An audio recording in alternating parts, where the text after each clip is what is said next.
Welcome to AwakeningYOU channel. If you appreciate what we do, please support us. Thank you.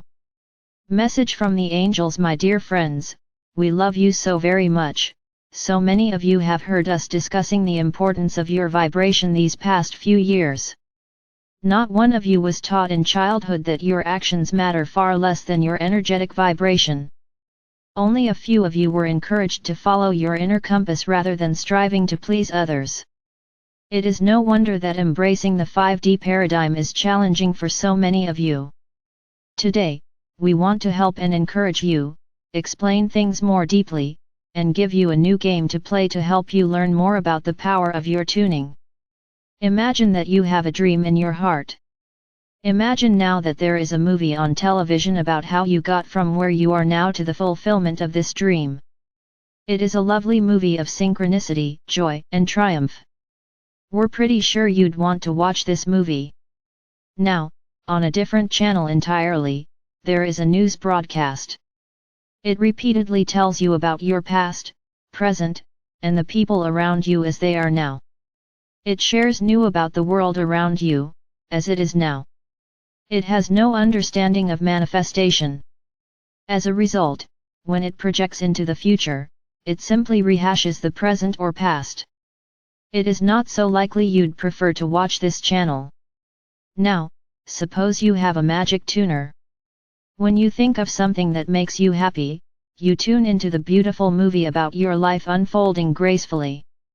When you think of something that makes you feel unhappy, the good movie pauses, and you tune into the depressing news station right at a moment when it matches your own negative thoughts. As you can imagine, on a daily basis, most of you would switch between the good movie and the depressing news 1,000 times, if not more. Understanding that the good movie only plays while thinking thoughts that feel good, many of you could easily infer that you'd never reach the end. Back and forth you go. In reality, this is how many of you live your lives.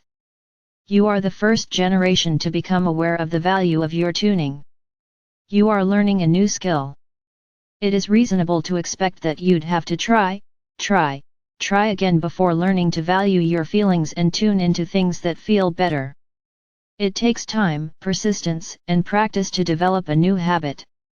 Give yourself grace. Now, suppose you really want to see your happy ending. Like a young child playing a video game, you start practicing your tuning skills. You play with your thoughts to find ones that feel good. You challenge yourself to see if you can find something that feels good enough to make the good movie start playing once again. You start to notice thoughts that knock you out of it. Little by little, as frustrating as it might be at first, you learn to manage your tuning until you can watch the good movie for long stretches of time, and when you fall away from it, you become more confident in your ability to tune into the good and see it play once again. Eventually, with practice, you become so good at tuning that you can watch that good movie to its completion. Dear ones, your life is that good movie waiting for you to tune into it. Most of you learn to tune into the past or the present in front of you, no matter how good or unpleasant it feels. Rarely were you taught to care more about how you feel. Can you imagine?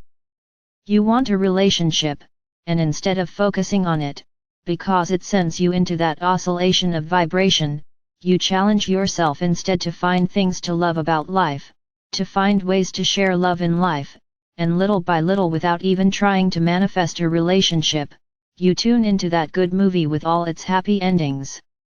You aren't settling for feeling just okay even though you don't have what you want. That resignation gets you more of the news. Instead, challenge yourself to find ways to feel good here and now with what you have. You can use your brilliant mind to choose one of a gazillion possible good feeling thoughts right here and now. You can notice and appreciate the sun on your face. You can marvel at the busy little bees that pollinate your crops so you can eat. You can ponder the amazing connection with millions of people who poured their love into the coffee you pour into the cup. You can sit, breathe, and receive our love and assistance. Daily, you are surrounded by millions of small opportunities to feel good. It makes little sense to deprive yourself of the good feelings and the good movie that will lead to the good ending simply because you are upset that the good ending is not here now. You all want to be happy. Choose it now and now and now again, and the good movie will play, bringing you even more. Some of you feel this isn't fair, and we understand. However, you cannot apply human law to a universe that operates in terms of vibration and expect it to function as a human being would. As a result, it is hard for so many of you to trust the universe to deliver your dreams. We understand. As these new concepts have been introduced into human consciousness, many of you still embrace the 3D paradigm of doing while trying to apply it to the 5D laws of being. You learn to fake it till you make it. If doing so helps you achieve the vibration of what you want, we encourage this. However, you can't fake vibration. No amount of action, fake positivity, or acting as if will matter if it doesn't make you feel wonderful. Far better, as a few of you have said over the years, to F** number it till you make it. Ignore any dreams you can't feel good about and focus on things that feel better. Did we, the angels, just say that? Yes, dear ones. We say it with love, humor, and a realization that many of you will feel more inspired by shifting your focus than by trying harder to feel good about a topic you do not yet feel good about. If you can't feel good about the relationship you've been trying to manifest forever that still hasn't arrived, focus on anything and everything else that feels better. You torment yourselves, trying to feel good about what does not. Look away. Turn the other cheek. Find happiness where it is easy to find, and let your vibration rise naturally. So many of you learn to visualize, and it can be a wonderful tool if it helps you find the feeling you desire.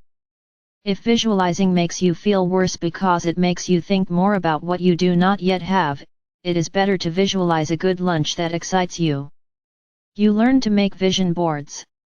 We love them if these bring you joy, empower you to anticipate your dreams, and raise your vibration.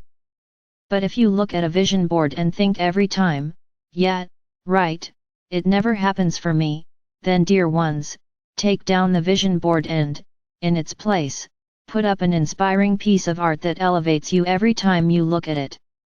You learn to quiet your mind and meditate, but if attempting that frustrates you, find an alternative. Listen to music you love. Take a walk, cook a good meal. If you honestly try, each of you can find something that quiets the negativity and allows you to be present in the moment. Don't give up and say that you can't. You can. You just have to exercise your God-given power of choice and experiment a bit until you find your own way of feeling present and good. You learn to be good and do good, and we completely encourage that because it is your nature to love, but when your loving actions cease to feel like love, then cease doing them. If you are helping an ungrateful friend, it may feel wonderful for a while, but when it stops feeling wonderful, stop doing it or find a reason to feel good once again. So many of you have given so much you feel bitter and resentful that others don't give back, but dear ones, you are the ones who chose to continue giving when it no longer felt good. You are the ones who chose to pour your heart more into others' lives than your own. So many of you learned that it is better to give than to receive when, in reality, it is better to be in a balanced flow, filling than spilling, filling than spilling. The more you receive from Spirit, the more you want to give. The more you give, the more you want to receive from the Divine. Watch and listen to your feelings to help you stay in this flow. As you learn to be more honest about your feelings, you will give when it is a joy, and refill the well when needed. As your vibration becomes one of giving joyfully, you will attract others who are in the vibration of giving joyfully as well. But if your vibration is one of giving because you have to or should, even when, you don't feel like it, then you will instead attract others who feel equally empty and want you to give to them, as you want them to give back to you. It is a misunderstanding to think that because you give, you will attract others who give. This would be a law of doing, but the universe operates on the law of vibration. There is no law of doing. There is no law in the universe that says if you do more, the universe will do more for you. There is no law that says if you constantly do good, you'll constantly receive good. There is no law that says if you give, you'll receive. There is only vibrational law. No matter what you do, the energy with which you do it matters infinitely more than the actions themselves. If you shop for shoes feeling abundant, you'll attract more abundance than if you tithe with, sigh, a feeling of righteous martyrdom. If you indulge in your favorite activities with joy or explore new ones that delight, you'll meet a partner sooner than if you trudge unhappily through online dating sites. If you love the hunt and the idea of meeting several new people each weekend and sorting through them, you could easily meet someone on a dating site, but few of you honestly feel that way. God has arranged meetings for centuries. Your doing is not important. Your vibration is. If you are healing a physical condition and you love your doctors and the care they provide, they are likely to work well for you. If you mistrust doctors but love alternative therapies, those will likely work better for you. If you would rather ignore your condition and focus on other things that bring you joy, that will bring you joy and quite possibly healing, too. What does not work is focusing on thoughts that feel bad and forcing yourself to do things that go against your grain. Even if you were to die, you would have lived happily until you transitioned happily and moved on into a blissfully happy reality. Your eternal journey can be fun now. Your eternal journey can be happy now. The only thing that matters, dear ones, regarding what you will see in your future is vibration. Be kind to yourselves. You are courageous adventurers. You have incarnated on the earth during some of the biggest paradigm shifts humanity has seen in recorded history. You are learning to be tuners rather than doers and to allow your actions to be born of joy and inspiration. God bless you. We love you so very much. The angels.